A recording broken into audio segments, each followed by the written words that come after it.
terlihat artinya ada nisan besar. Besar itu. Iya, jaraknya dari dari selatan ke utara agak jauh kan, sekitar 5 meteran panjangnya. Terus nisan itu terbuat dari kayu ulin, sekitar lebar gitu 40 cm lebarnya, terus tingginya sekitar 60-an. Itu bertulisan Ratu.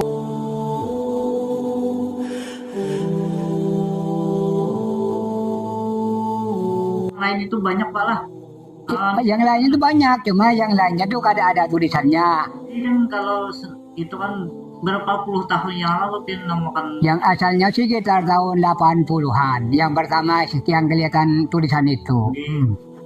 Yang deh Arin yang ada.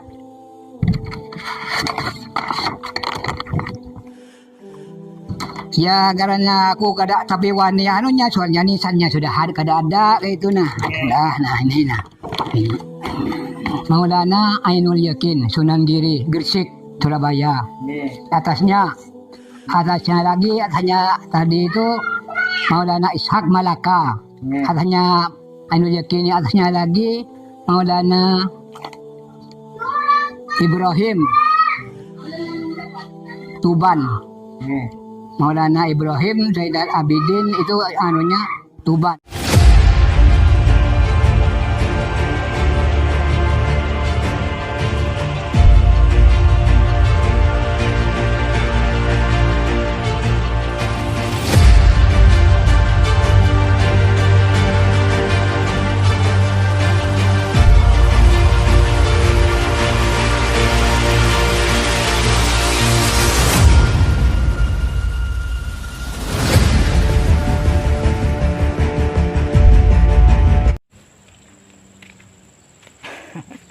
Sekarang kita kemana? Pulang? Sekarang kita ya istirahat dulu. Istirahat. Menuju ke pasar. Masing-masing. Salam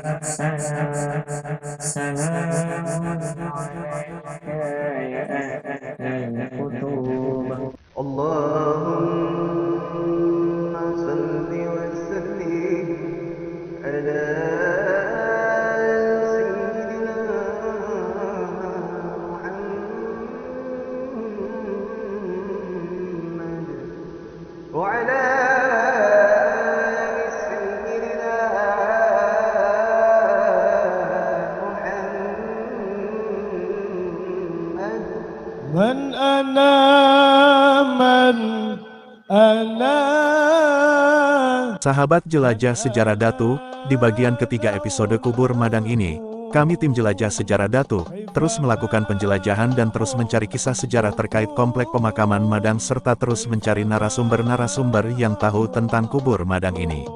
Narasumber yang satu ini boleh dikatakan saksi hidup, di mana hanya beliau yang tahu tentang adanya salah satu tulisan nama yang ada di nisan tua di komplek pemakaman Madang. Lantas, Datu siapakah yang ada di makam tersebut? Berikut liputan kami selengkapnya. Assalamualaikum warahmatullahi wabarakatuh. Waalaikumsalam. Allahumma shalli ala sayyidina Muhammad. Allahumma shalli wa barik. Alhamdulillah, kali ini kami tim jelajah sejarah Datu berada di Pasar Sungkai lah. Iya. Ini berada di rumah namakin siapa? Haji Sudi. Haji Sudi. Iya. Jadi kan beliau ini salah satu tahulah. Iya. Sedikit banyaknya kisah sejarah kubur Madang. Iya. Nah, ini kan kalau boleh tahu apa-apa aja yang pian tahu nih. Jadi kisah sejarah kubur Madang itu kayak Pak, silakan. Waktu mulanya aku ini seorang pencari rumput gitulah, tidak masalah kayak disebut. Terlihat artinya ada nisan besar. Besar itu. Iya. Jaraknya dari dari selatan ke utara agak jauh kan, sekitar 5 meteran panjangnya. Nggih. Terus nisan itu terbuat dari kayu ulin, sekitar lebar gitu 40 cm lebarnya, terus tingginya sekitar 60-an. Itu bertulisan Ratu Mataram. Kalau tidak salah begitu. Datu Mataram. Datuk Mataram gitu. Datu Mataram lah. Asalnya. Jadi kan selain tulisan Datu Mataram itu, yang lain itu banyak Pak lah. Yang lainnya itu banyak, cuma yang lainnya tuh ada tulisannya. Ada tulisan artinya itu. Ini cuma yang saya jelas itu ada tulisan Datuk Mataram. Setelah lama kemudian, sekitar beberapa tahun yang kemudian, lalu aku bisi silsilah. Sekalinya ada di silsilahku itu yang namanya Datuk Mataram.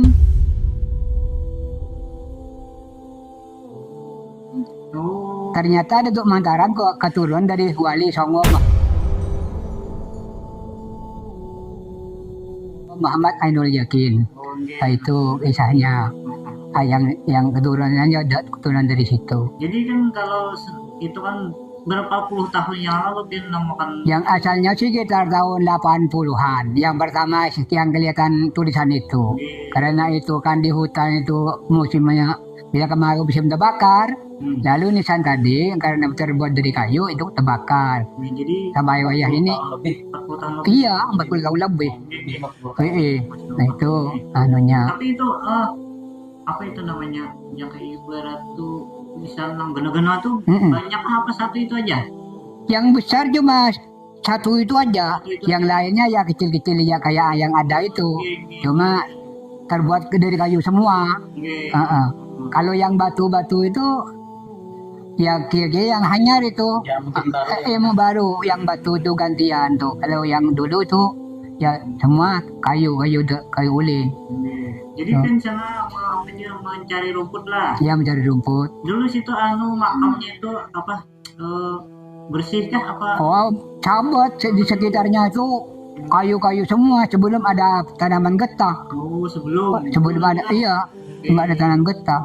Jadi tentang itulah tanaman itu. Datu Mataram tadi lah. Datuk Mataram bacaannya yang di lisan itu. Setelah berapa tahun kemudian aku berisi silsilah. Oh, kok Datuk Mataram ini ada di silsilahku ada namanya Datuk Mataram. Jadi aku ya karena itu sudah kan, sudah terbakar berulang-ulang kali ya habisan itu. Tidak bisa memastikan di sini tempatnya tidak wani lagi aku, cuma di sekitar itu ya itu. Kisahnya. Terus apa namanya? Sepengetahuan pian tuh nang kejadian-kejadian aneh itu adalah sepengetahuan pian. Kalau menurut kisah orang lain itu ada aja, atau kalau aku sendiri belum pernah. Belum pernah karena aku jarang juga ke situ kan. Kalau menurut yang orang penuri-penurian ini ada aja anunya loh. Iya, anunya ada ini kan kayak itu. Jadi kalau nang silsilah Datuk Mataram tadi nanti pian aneh lah boleh diberitahukan anunya sejarah silsilahnya itu. Boleh diberitahukan kepada kami ini. Ada itu malah itu ada di rumah Arin. Sekarang Arin ku ada ke situ. Malah dari asal dari Rasulullah kan ini sini ada juga. Yang anu deh Arin yang ada.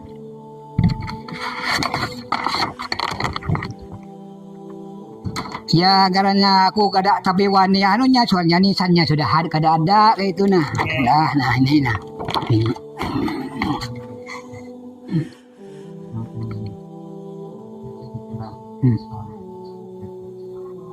Kalau Datuk Mataram itu di mana Pak? Nang menurut sepengetahuan pian Datuk Mataramnya nang kalau dia masuk tadi masuk sejarah ke Wali Songo. Ini nah istilahnya nah. Ini dari sini dah anak. Dari sini duduk sini. Ini Datuk Mataramnya ini dia penambahan kulon.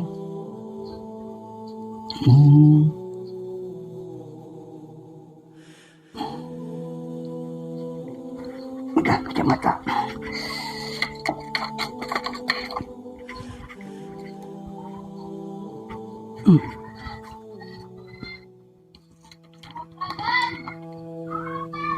Nah ini nah. Hmm. Nah. Oh. Yang ada bacaan ini. Oh, iya, iya. Oh, jadi itu Datuk Mataram lah. Itu Datuk Mataram itu siapa anunya?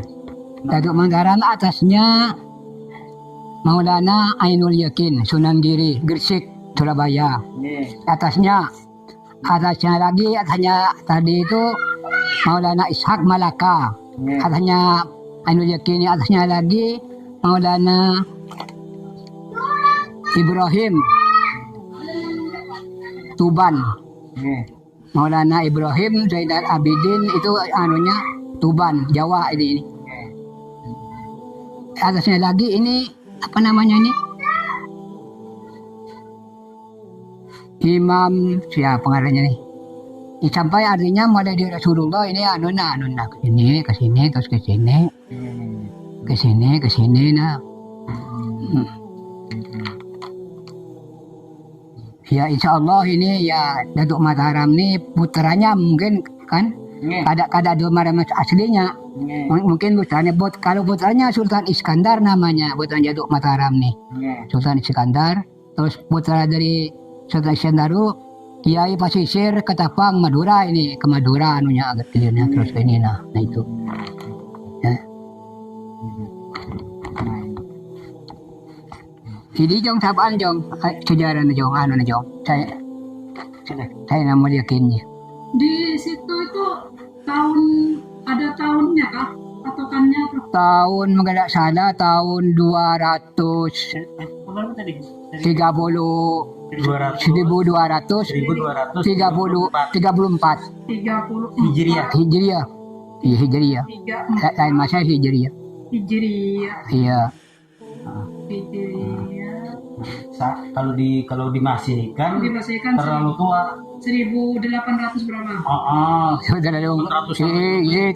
Terlalu tua, terlalu ke muka kan? Berarti Hijriah. Zaman Belanda. Belanda ini perkiraannya 200 tahunan. lebih. Lebih itu 34.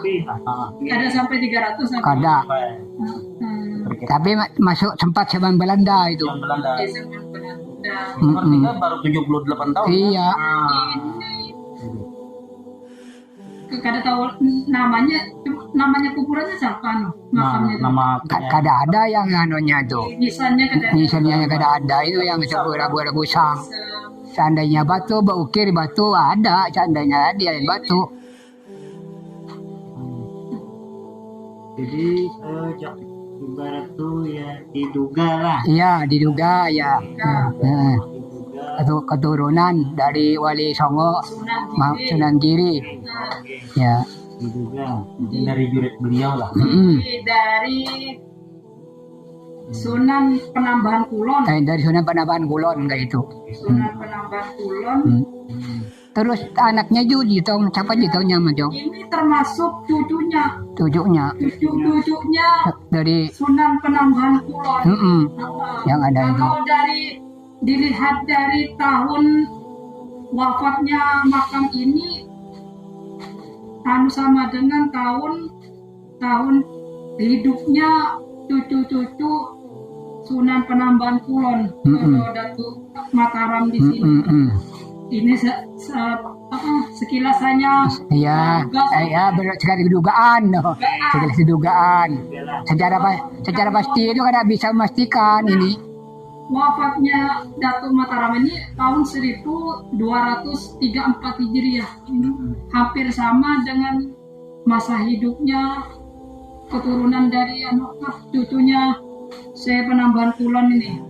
Sedangkan Syekh Penambahan Kulon ini putranya Ki Muhammad Ainul Yakin, Maulana Sunan Gresik dan Sunan Giri. Sunan Giri, Gresik. Jadi adalah ikut sejaman. Sejaman, yang arahnya keturunannya. Sejaman. Diperkirakan. Karena saya Maulana Ainul Yakin ini kan hidupnya tahun 1500 sampai 1600. Ini kan adanya tahun 1800-an lah perkiraan. 1700 berapa gitu. Ini masuk cucu-cucunya cucu. Iya cucunya, iya itu cucunya iya. Jadi dia juga itulah. Karena yang Itu Mataram. Untuk Mataram. yang diutus memang ke Pulau Borneo ini Sunan Giri lawan putranya ini Sunan Banyak tadi. Iya. yang pertama kali datang ke Marabahan keadaannya. Ke Marabahan ini kan dari penyebaran agama Islam Sunan Giri.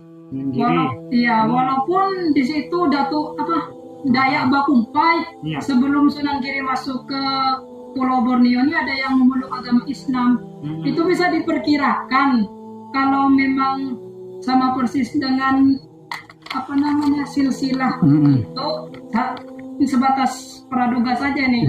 Termasuk dari keturunan Sunan Giri, dari putranya Syekh Sunan Kulon. Iya itu. Cucu ini termasuk cucunya Syekh Sunan Kulon. Mataram. Kalau Syekh Sunan Kulon itu di mana sekarang? Syekh Sunan Kulon ini Kuburannya di Jawa. kuburannya di Jawa. Kuburannya di Jawa Timur. Istrinya 3. Terus anaknya semalam itu berapa? Anaknya ini 14. 14. Salah satunya perkirakan Kan iya di sini. dari anak yang 14 tadi. Itu dari anak pertama. Salah satu. Iya, salah satunya. Kalau Luna membaca kisah itu kan siapa tadi Sunan Giri. Anunya tuh misinya tuh berdagang lah. Iya, berdagang ya, memang beliau ini berdagang. Berdagang. Masih upaya dari Iya. terus pindah ke Banjarmasin lah. Mm-mm. Cuma itu berapa lamanya itu masih ya kan ibarat tuh kan masih ada terkuat. Iya, masih ya, nggak tahu lagi. Jadi kan menyebarkan dakwah tuh sampai kemana aja. Ya. Yang nyata itu 2 tempat strategis, Nih, Marabahan lawan Banjarmasin. Masih. Banjarmasin pelabuhan situ. Bandar masih. Itu mah masanya sebelum Belanda. Sebelum Belanda. Masanya Sunan Giri yang datang ke Pulau Borneo nih. Oh berarti ada kemungkinan lah yang cucunya ini itu Karena yang namanya ikut kesini nah. ke sini bisa jadi itu. Kalau menurut silsilah itu praduga aja. Praduga kan, kepastiannya yang ngarannya Bahari. Tidak bisa. Kecuali ada misalnya agak ada persis sedikit, ada sejarawan misalnya kan, atau yang disambat itu peneliti namanya, Sejarah. Bisa juga tuh hatinya agak-agak mirip-mirip tuh. Sebenarnya ini Kabupaten Banjar ini apa namanya? Itu kan desa masuk desa Sungkai nih. Iya, Sungkai. Desa Sungkai ini dulu juga ada tahu sejarahnya desa Sungkai kalau ada tahu. Ini kan masuk di jalan Benteng Palang. Pengaron tapi yang ramai dulu lah. Sebelum kemerdekaan tuh memang pengaron. Iya, pengaron. Lebih kota lah lebih. Pengaruh Jadi bisa Belanda di pengaruh. Daripada di sini nih. itu Pak. Nggak tahu ada nama kuburan di situ, nama makam di situ. Kalau yang dulu tuh pengetahuan tuh ada bernama lah yang lain itu. Ada namanya. Ada nama-namanya. Dak membaca, maka aku lah karena itu kada memastikan kada banyak bicara masalahnya ya yang hidup Mataram itu sudah kada ada kan. Dikira orang tuh gitu ada hendak maanon jual ubah aku itu yang ditakut aku. Cuma ini kan sekedar dugaan itu aja. Jadi Cuma kan pian tuh ya kayak ibarat nisan tuh melihat pasti Datuk Mataram. iya, waktu itu. Tulisannya apa? Arab tulisannya, Arab. Arab Pekon. Iya, Arab model yang ngarannya Pahatan kan. Iya. Sekarang misalnya tuh sudah hilang lah. Ya, bisa dengan hutan itu. Makamnya ada sih. Iya, makanya mungkin ya ngaran hilang nisannya yang pas artinya yang dia ulah kubah ini ya desainnya yang agak repot kan. Cuma itu ya istilahnya kudu diciring kudu kan. keliling segi empat di luar dulu lah. Mungkin Tidak mungkin ada aja orang di arsip, mungkin di arsip kebudayaan atau arsip di perpustakaan Kabupaten Banjar itu sejarah Banjarnya itu Iya. cari dulu, Cari biar dulu. tahu daerahnya daerah apa. iya. Lebih jelasnya gitu. Heeh. Nanti ketahuan tuh semua. Ketahuan ya. Khususnya daerah Kabupaten Banjar ini Iya. sejarahnya dari masa penjajahan itu gimana sama ketahuan gini. Ketahuan insya Allah. Iya. Bukunya itu yang nggak ada itu. Mungkin mau diarsip di Kabupaten Banjar ada. Mungkin aja tuh. Nah, di perpustakaan kah sejarah buku Banjar. Kemarin sejarahnya yang di situ apa juga hampir hilang. Anu itu aja yang nuri getah aku itu begisah. Anu kayak apa jam 3 tuh kayak aku dihadang orang di pintu masuk di buncu tuh. Puji. Iya Buji. Ya itu kenapa? Orangnya berputih kayak kayak ini. Jadi aku aku jangan diganggu lah, aku hanya penuhian aja. Itu orang tua aja, aku gak ada berlain celana lain aku. Lain apa namanya? Lain apalagi Mata Rashid tuh yang ke situ, foto situ ya orangnya kan Pak Gapawani kan. Ujar Mata Rashid itu lebih tua dari Bangkala, Haji Ye ujar Mata Rashid. Jarak Mata Rashid Kombong tuh. Mata Rashid Kombong tuh.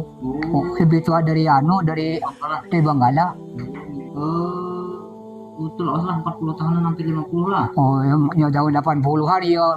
43. Anggaplah 43 tahun lebih. Iya. Loh. Ini hilang habis juga. Iya. Mulai bertamunya itu 1980 kan lah, 1980 Bapak menemukan Itu termasuk kuburan penting masalahnya. Harus kita ya rawat lah. Rawat tinggi. Jadi lama-lama kisah ke kisah sampai sekarang orang bermunculan kayak itu kan.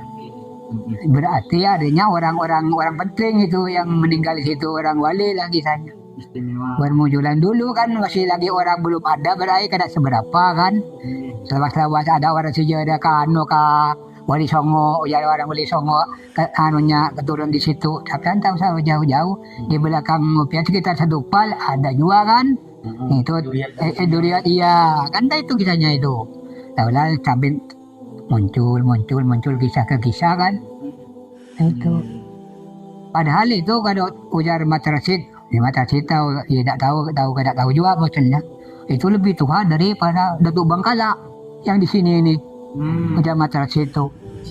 Sejarahnya tua, kuburannya tuh. Tua di sini daripada Datuk Bangkala. Mata Rashid itu siapa? yang di Kumbung itu kah? Iya, Mata Rashid itu Kumbung. Yang masih hidup sekarang. Bininya mati udah anyar meninggal. Tuh kisahnya kuburan Madang, biar tahu kau umpamanya ketemu ada tanda-tanda apa misalnya itu bisa kena itu bahwa ada angin dibutkan di situ. Pernah Mata Rashid itu angin buntul kayak ini nah. Di sekitar situ. Yang di belakang siapa itu kalau rumahnya? Iya. Oh iya. Tahu. Iya, panggil situ Mata Rashid kayak itu mantap. Yang masa itu buntul tuh angin. Di luarnya itu kan ada angin. Bisanya Mata Rashid itu. Ada di gudang tuh bagi saya juga kan. Lagi membegal sabil. Sid, aku ujar Mata Rashid bagi saya. Ke situ Sid, ya kayak itu juga model angin tuh. Ada juga semalam itu kada menduga ada di situ ada kuburan. Ada kawan dagang di Banjar, dagang jagung, kawan di gunung. Pas lalu di situ anak bermalam di sini, mertua ada di sini lah. Sudah memalam satu kali, cobanan malam lagi. Jadi paksa kemalaman. Boleh ke gunung di sini jalan kaki bahari kan. Pas di situ kayak ada orang ada apa-apa, kayaknya cuma kayu patah kotak. Ya pas andangan di situ, kayu apa ketakutan. Lari tukang langgang. Minta obor ke Pak Jono mertuanya Tris kan dia. Iya. Pak aku minta tolong nah. Aku ada kebengkal, aku takutan minta pereng ada menyagat lah ada. laki yang takutan. Saya ini jarak Suki namanya. Sudah selesai apa namanya mak yang matanya di sinar itu temang apa namanya orang Sambat? Oh, semacam sangkala kan? Ya, yang kalah ada gitu. Padahal ada. Ini beliin, boleh bukan. Pasti sekalinya ke pasar lagi ke sini. Kada ada apa-apa, patah. Ranting nang kain ini kan ada apa-apa di waktu itu. Sudah siangnya. Iya, sudah siangnya itu. Malam itu kelihatan seperti Iya. ada yang patah. Model kayu rabah, apa itu nah. Di siang harinya ada apa-apa, satu di situ lagi dilihat itu. Oh, apa malam tadi? Ulun pernah juga mendengar nih lah.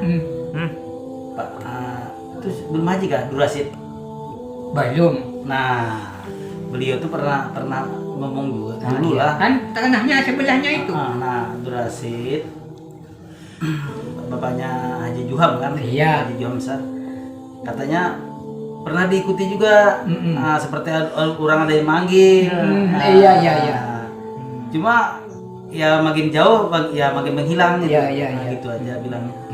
Di situ tadi. Di situ. Di Karena situ Pak ya. Durasid tadi dari sini kadang-kadang naik ke gunung, kadang-kadang dari gunung turun ke sini. Oh, jalan situ. Iya. Oh, Jalannya Tanahnya dekat di situ. Tanahnya Iya, dekat Sama situ. beliau itu Oke. waktu itu belum ada kebun karet. Kebun karet ini baru sekitar tahun 80 berapa ya kebun karet ini. Tahun 85. Lebih kurang tahun Iya, 85. 1985. Nah, itu kan sebelum itu. Sebelum itu. Pernah diikuti ada semacam diikuti seseorang lah. Nggih. Kata beliau waktu itu. Tahun 75 Gen Durasid benang kacang di situ tahun 75 77. Iya. Ada bubuknya di situ sebelahnya itu. Yang tanahnya dibeli Pak Haji Tris itu kan? Iya. Iya. Itu. Yang jalannya itu jalannya Durasid. Jadi banyak keanehan-keanehan. Banyak kan orang berkisah kada 1-2 orang berpuluh-puluh orang. Berarti harinya ada tanda-tanda ini minta dirawat tuh itu supaya orang itu kan. Mungkin salah satunya ini tadi yang pernah menurunkan karetnya cucunya Pak Haji Jono, si Muhammad Daraup kah? Nah itu kan pernah sakit kan waktu di sana. Nah juga pernah ada kejanggalan sedikit lah. Iya. Nah nanti kita wawancaranya ke tempat Pak beliau aja. Iya. Biar lebih jelas. Iya, lebih jelas. Kita ketemu usul kan. Nggih. Bisa aja ketemu kan. Nggih. Aduh. Nggih. Bisa diramal artinya. Diprediksi loh. Ya Durasid apa Itu ya mungkin apa tahun kalau tahun 1700 itu 1800-an ya. Kalau masa hidupnya ini bisa juga berbarengan dengan Syekh Arsyad Al-Banjari. Datuk Kelampaian karena masa hidup beliau ini setelah tahun 1700 di situ perkiraan juga 1700-an juga. Masehi. Iya Masehinya. Perkiraan 1700 lebih lah. Sama dengan masa hidupnya Syekh Arsyad Al-Banjari. Iya, Mungkin Dari makam situ pernah ke sana kan? Pernah ziarah ke? iya kan makamnya Syekh Al-Banjari ini kan tahun 1017 Masehian kalau di situ tuh wafatnya perkiraan tahun 17 Masehi juga. Kalau tahun 1400 1234 Cuma beda tahun aja lah sedikit. Dikit Cuma aja. Mungkin untuk anunya tuh sama. ada buku tentang Iya, bisa juga itu. Kesultanan Banjar, intinya cari buku-buku tentang Kesultanan Banjar kan bisa Bisa ketemu. Ibaratnya di zaman Belanda lah, Sultan Banjar masuk zaman Belanda. Itu sih Belanda zaman lah. 350 tahun kan. Iya, kan 50 tahun benar. Sekarang kita baru merdeka cuma 78 tahun aja. Berarti 400 mulai lebih dari Belanda Lebih ke sini. Kerajaan Banjar dirubah jadi Kesultanan Banjar, dirubah lagi tahun Belanda itu. Tahun 1800 Belanda tuh merubah lagi ke sini Sultan Banjar nih. Masa hidupnya mungkin hampir sama dengan Syekh Arsyad Al-Banjari itu. Tahun 1700-an. Makam ini. 200 lebih. Kan haul Datuk Kalempe ini kan 200 berapa? Lebih ya? Iya, 250 bisa rupiah. jadi. Berarti kurang lebih aja tuh. Kurang lebih aja kalau ada buku, ada sabut pautnya mungkin Iya. bisa Kan jadi. betul juga ada tulisan katanya gaul dari situ dan pada kanan. Jadi menitu kada sedikit titik ada terang dari titik tahun. terang tuh. Walaupun namanya belum jelas kita. Belum jelas tahunnya, yang penting tahunnya. tahunnya Iya. jelas tuh. Sejarah ini kan mengacu pada tahunnya dulu, biar anu, Iya, iya. detiknya. Iya, nyata tuh Kesultanan Banjar masa hidupnya Lawan Syekh Sa'ad Banjar itu gak jauh beda dari situ lah. Iya. Ini. Iya, siap. Oke, ada lagi ya tambahan kan? Tak ada ya. Oke, iya, adalah. Jadi cukup cuma Ini sekedar dugaan tuh. Ah, Dan oke. pasti ini kada bawa Oke. matikan. Oke. Oke, jadi kan nih ulun akhiri nih. Ya. Salah hilap mohon maaf. Iya, amin. Oke. Ulun akhiri. Assalamualaikum warahmatullahi wabarakatuh. Waalaikumsalam.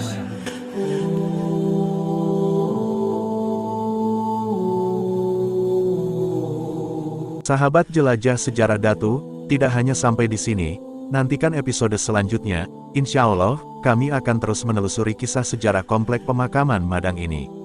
Siapa saja datu-datu yang bermakam di sana dan sejarah apa saja yang ada di sana. Mudah-mudahan kami bisa menyingkap tirai misteri di komplek pemakaman Madang ini. Dukung terus penjelajahan sekaligus ziarah kami, dengan cara like, komen, share dan subscribe, mudah-mudahan kami tetap istiqomah dalam melakukan pengangkatan kisah sejarah para datu-datu di tanah Kalimantan. Jelajah sejarah Datu, 1001 kisah datu-datu, habaib, ulama di Kalimantan. Mengambil berkah dari cerita yang ada, mengupas dari sisi yang berbeda. Wassalamualaikum warahmatullahi wabarakatuh.